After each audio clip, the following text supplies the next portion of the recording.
नमस्कार दोस्तों, जय माता रानी की। दोस्तों, आप सभी को राधा अष्टमी की हार्दिक शुभकामनाएं। आज भाद्रपद मास के शुक्ल पक्ष की अष्टमी तिथि है और इसी दिन श्री राधा रानी का प्राकट्य हुआ था। आज का यह दिन राधा अष्टमी का पवित्र और शुभ त्यौहार है। संसार में श्री राधा जैसी भगवती कोई अन्य स्त्री नहीं है, जिनके पति स्वयं तीनों लोगों के स्वामी श्री कृष्ण हैं और जो सदैव उनके कंधे पर गलबैयां डाले रहते हैं। जहाँ भी राधा जी जाती है, भगवान श्री कृष्ण उनके अधीन होकर साथ साथ चलते हैं। श्री कृष्ण जी के वाम भाग से प्रकट हुई श्री राधा ने कठिन तप, प्रेम और सेवा के द्वारा ही श्री कृष्ण के प्रेम की स्वामिनी बनकर उन्हें प्राणों से भी अधिक प्रिय कर लिया। आज हम आपको श्री राधा अष्टमी की वह पवित्र कथा सुनाने जा रहे हैं जो इस दिन अवश्य सुननी चाहिए। इसे श्रद्धा और प्रसन्नचित मन से सुनने पर सभी मनोकामनाएं पूर्ण हो जाती हैं तथा पाप और संकट दूर हो जाते हैं। कहा गया है कि इस व्रत के फलस्वरूप मनुष्य को वही पुण्य मिलता है जो 1000 कन्याओं के विवाह से मिलता है, अर्थात 1000 कन्या दान करने के बराबर फल केवल एक बार राधा अष्टमी का व्रत करने से प्राप्त हो जाता है। यहाँ तक कि यदि कोई पापी मनुष्य भी ये व्रत भक्ति भाव से करता है तो वह भी अपने करोड़ों प्रियजनों सहित भगवान विष्णु के लोक में स्थान प्राप्त करता है। ब्रह्मवैवर्त पुराण में कहा गया है, श्री राधा जी के नाम का जप करने से ही श्री कृष्ण और मोक्ष दोनों की प्राप्ति होती है। पूर्व काल की एक कथा के अनुसार श्री राधा ने सुरंग पर्वत पर सहस्त्र दिव्य युगों तक निराहार रहकर कठोर तप किया। इस तपस्या से वे अत्यंत दुर्बल हो गई। जब भगवान श्री कृष्ण ने देखा कि राधा चंद्रमा की कला के समान क्षीण हो गई हैं, तो वे करुणा से द्रवित होकर उन्हें छाती से लगाकर फूट फूट कर रोने लगे। तब भगवान श्री कृष्ण ने वरदान देते हुए कहा, राधे, तुम्हारा स्थान मेरे वक्ष स्थल पर ही है, तुम यहीं सदा वास करो। मुझसे तुम्हारा अविचल प्रेम और भक्ति बनी रहे। सौभाग्यमान और गौरव की दृष्टि से तुम मेरे लिए सबसे श्रेष्ठ और प्रियतमा हो। संसार की समस्त युवतियों में तुम्हारा स्थान सबसे ऊंचा है।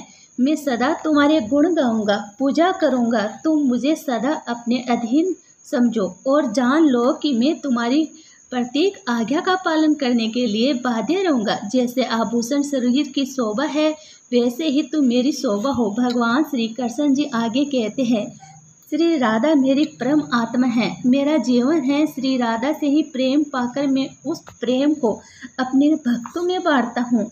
मेरी सेवा के महादेव से ही श्री राधा ने मनोहर रूप, सौभाग्यमान, गौरव और मेरे हृदय में अचल स्थान प्राप्त किया है। वे ही मेरी अनंत शक्ति स्वरूपा पत्नी है। वृंदावन लीला में लौकिक दृष्टि से देखे तो श्री कृष्ण ने केवल 11 वर्ष की अवस्था में ही ब्रज का परित्याग कर मथुरा का मार्ग अपनाया था। इतनी छोटी अवस्था में स्त्रियों के साथ प्रणय की कल्पना भी नहीं की जा सकती, किंतु अलौकिक और दिव्य जगत में श्री राधा और श्री कृष्ण स्वतः एक ही तत्व है।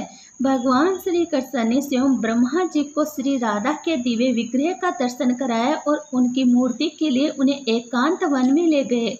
वहीं पर ब्रह्मा जी के द्वारा रसराज कृष्ण और महाभाव स्वरूपिणी राधा की विवाह लीला संपन्न हुई। ये दिव्य विवाहिता श्री राधा सदा ही श्री कृष्ण के साथ रहती हैं, परंतु सामान्य दृष्टि से अदृश्य रहती है। केवल उन्हीं साधकों को ये युगल दर्शन प्राप्त होते हैं जिन पर स्वयं श्री कृष्ण और श्री राधा की कृपा होती है। पुरानी कथाओं के अनुसार राधा माता गोलोक में श्री कृष्ण जी के साथ निवास करती थी। एक बार देवी राधा गोलोक से कहीं बाहर गई। जब वे वापस आई तो देखा कि कृष्ण भगवान गोलोक में नहीं है। उस समय भगवान श्री कृष्ण अपनी एक सखी विरजा के साथ गोलोक में विहार कर रहे थे। ये बात जब राधा जी को मालूम हुई तो वे क्रोधित हो उठी और सीधे वहां पहुंच गई। वहां पहुंचकर उन्होंने भगवान श्री कृष्ण को बहुत भला बुरा कहा। राधा जी का यह व्यवहार भगवान श्री कृष्ण के परम मित्र श्री रामा को अच्छा नहीं लगा और उन्होंने राधा जी को पृथ्वी पर जन्म लेने का श्राप दे दिया। राधा रानी को इतने गुस्से में देखकर कृष्ण भगवान की सखी विरजा भी वहां से चली गई। इस श्राप के बाद राधा रानी ने भी बदले में श्रीदामा को श्राप देते हुए कहा कि तुम राक्षस कुल में जन्म लोगे। राधा रानी के श्राप के कारण ही श्रीदामा का जन्म शंखचूड़ नामक दानव के रूप में हुआ। यद्यपि दानव कुल में जन्म लेने के बाद भी वह भगवान विष्णु का अनन्य भक्त बना।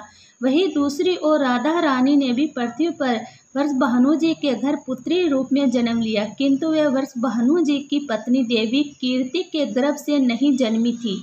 दरअसल जिस समय श्री रामा और राधा रानी ने एक दूसरे को श्राप दिया था, उसी समय भगवान श्री कृष्ण ने राधा रानी से कहा, हे राधे, अब तुम्हें पृथ्वी पर देवी कीर्ति और वृषभानु जी की पुत्री के रूप में रहना होगा। जब तुम विवाह योग्य हो जाओगी तो तुम्हारा विवाह मनुष्य रूप में अवतरित हुए रायन नामक एक वेश्या से होगा, जो मेरे अंश अवतारों में से एक होगा।